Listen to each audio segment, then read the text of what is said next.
So this game, honestly, is really fantastic. I think the Warlock of Firetop Mountain is something that you kind of need to play if you like D&D, if you like RPGs, if you like choose your own adventure stuff, or you remember any of the fighting fantasy books.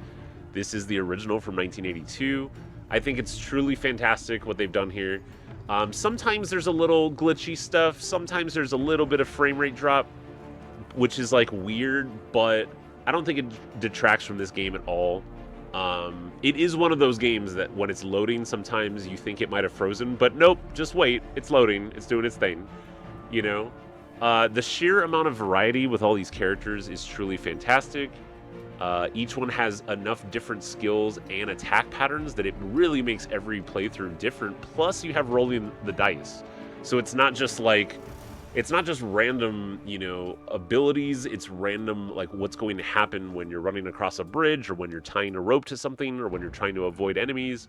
It like they really do a great job to make this super varied. I wouldn't say there's necessarily hundreds of hours of content in this, but I would definitely say that if you wanted to completely finish this with all possible characters, with as many outcomes and as many things as you possibly could do, and getting all the achievements and stuff, this game would probably be like a 60-hour game.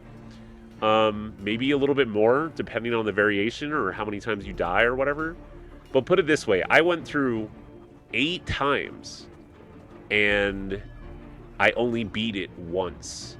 Like, sure, now I know more of what to do, but still, out of 8 times, I only beat it 1 time. So it just goes to show you that, like, if you stop for a lot of the things along the way, there is a lot of meat to this game, and it's definitely not easy, but it's not so impossible that you can't do it if you don't, you can find your groove with the character. I really liked going in as Hannibella. Hannibella was awesome. I didn't mean to do that. Hannibella was awesome. She had a really cool attack pattern, and she had, most importantly, Keen Eye and Lucky. So, like, Keen Eye and Lucky is a great combination, and you can see a lot of things with Keen Eye. It's just great. Having her right slash attack 2 spaces with 2 hits is great. Her diagonal 3 hit is great. Her 4 hit up close with a shield where she cannot be damaged is, I don't think, like, very few characters in the whole game have something like that. So, plus she's already rich, so, like, when you go into the game, you kind of, like, it is easier to an extent. But you still could make a bunch of bad decisions or run into a bunch of bad luck despite her having a high luck. So, yeah, this game's awesome. There's so much to this. There's a lot of love. There's a lot of artwork. The only thing this game is missing, really, is voice acting. And for that reason, I wish it did. That's kind of like the only thing that I had that's kind of bad to say about it, though. A few glitches aren't a big deal, really, to me, especially for an indie game.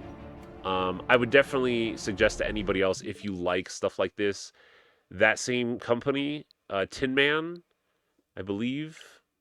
Tin Man Games. Yes, Tin Man Games also makes choices that matter.